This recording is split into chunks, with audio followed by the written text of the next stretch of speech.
मैं हूं जितेंद्र कुमरे। आप सभी का हमारे यूट्यूब चैनल में स्वागत है। दोस्तों ये भारतीय साक्ष्य अधिनियम 2023 से संबंधित कुछ महत्वपूर्ण क्वेश्चन है जो आपके लिए एआईबी एग्ज़ाम इसके लिए बहुत महत्वपूर्ण होंगे। मैं कोशिश करूंगा आप सबको बहुत बढ़िया लेक्चर लेकर आऊँ आपके लिए। ठीक है दोस्तों, तो कोशिश करते हैं आप सबके लिए आसान हो जाए। ठीक है दोस्तों, तो ये याद रखना, भारतीय साक्ष्य अधिनियम 2023। ठीक है दोस्तों, पहले इसकी जगह क्या था, इंडियन एविडेंस एक्ट, उसकी जगह अब क्या परिवर्तित हो गया, भारतीय साक्ष्य अधिनियम 2023। ठीक है दोस्तों, तो अब इससे संबंधित कुछ महत्वपूर्ण प्रश्न पढ़ लेते हैं, है ना। तो क्वेश्चन नंबर 1 देखो दोस्तों, ये याद रखना, एआईबी एग्जाम, ऑल इंडिया बार एग्जाम या फिर एडीपीओ, इसके लिए भी इम्पोर्टेंट है, और सीजे सिविल जज के लिए भी काफ़ी इम्पोर्टेंट है, याद रखना दोस्तों।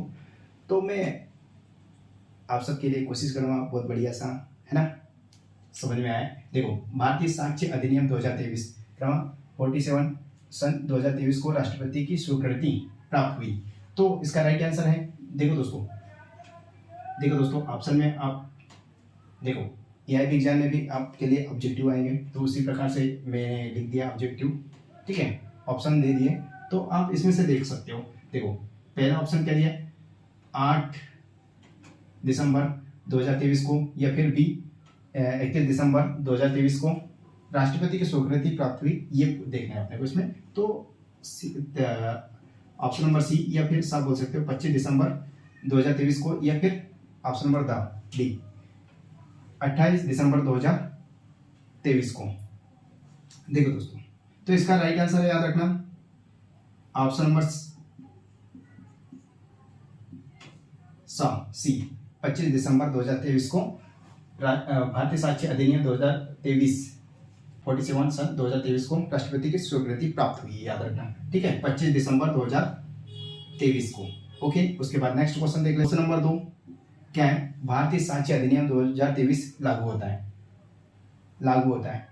तो देख लो कहां पर लागू होता है, तो याद रखना, देखो ऑप्शन नंबर ए मध्यस्थ के समक्ष कार्रवाइयों पर, या फिर ऑप्शन नंबर बी विभागीय कार्रवाइयों पर, या फिर ऑप्शन नंबर सी न्यायालयों के समक्ष न्यायिक कार्रवाइयों पर, या फिर ऑप्शन नंबर द उपरोक्त में से कोई नहीं। तो इसका राइट आंसर है, याद रखना दोस्तों, भारतीय BNS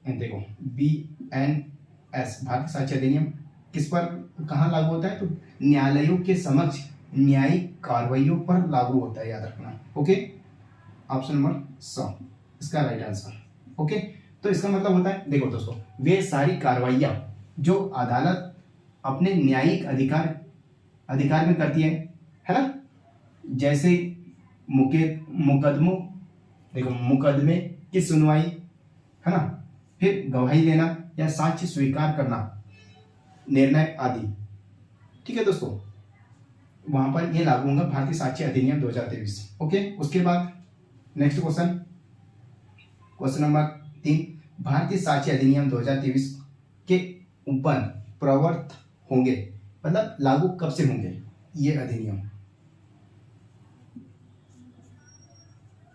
2023। ठीक है, तो ऑप्शन नंबर ए मतलब 25 दिसंबर 2023 से, या फिर ऑप्शन नंबर बी 23 फरवरी 2024 से, या फिर ऑप्शन नंबर 1 अप्रैल 2024 से, या फिर ऑप्शन नंबर 1 जुलाई 2024 से। इसका राइट आंसर है दोस्तों 1 जुलाई 2024 से, याद रखना। ठीक है, ये थे महत्वपूर्ण। नेक्स्ट क्वेश्चन देखते हैं, क्वेश्चन नंबर 4, भारतीय साक्ष्य अधिनियम 2023 में प्रयुक्त शब्दों व पदों के संबंध में निम्नलिखित में से कौन सा कथन सही नहीं है, याद रखना। इसके बारे में बात करें, कौन सा कथन सही नहीं है। ठीक है, तो देखते हैं ऑप्शन, तथ्य में न केवल वस्तुओं की अवस्था अपितु मानसिक दशा भी सम्मिलित है। ठीक है, ये बात भी सही है, सही नहीं बोला, मतलब गलत शब्द देखना है इसमें से। तो ऑप्शन नंबर बी न्यायालय में मध्यस्थ सम्मिलित है, ये वाली बात सही या नहीं, देख लो। उसके बाद ऑप्शन नंबर सी क्या देगा, शिला पर उत्कीर्ण लेख दस्तावेज है, या फिर ऑप्शन ऑप्शन नंबर द या डी, कोई तथ्य साबित नहीं हुआ कहा जाता है जब वह ना तो साबित किया गया हो और ना साबित। इसका राइट आंसर याद रखना दोस्तों, ऑप्शन नंबर बी न्यायालय। देखो इसका गलत आंसर, मतलब इसका देखो ये बाकी तीन सही है, ये वाला गलत है, याद रखना। मतलब इस प्रकार से आप बोल सकते हो कौन सा कथन सही नहीं है, तो ये वाला सही नहीं, याद रखना ऑप्शन नंबर बी। ठीक है, न्यायालय में मध्यस्थ सम्मिलित है। ओके, बाकी तीनों सही है, तो इसके अनुसार देखना है हमने को, तो ये मध्यस्थ सम्मिलित, न्यायालय में मध्यस्थ सम्मिलित है। ओके, उसके बाद क्वेश्चन नंबर 5, निम्नलिखित में से कौन सा भारतीय साक्ष्य अधिनियम 2023 के अंतर्गत न्यायालय नहीं है? जज, मजिस्ट्रेट या फिर साक्ष्य लेने के लिए कानूनी रूप से अधिकृत कोई भी व्यक्ति, या फिर डी मध्यस्थ। इसका न्यायालय नहीं है, तो याद रखना राइट आंसर होगा मध्यस्थ, ऑप्शन नंबर द। ये बाकी सब चीजें, जज भी है, मजिस्ट्रेट भी है, साक्ष्य लेने के लिए कानूनी रूप से अधिकृत कोई भी व्यक्ति।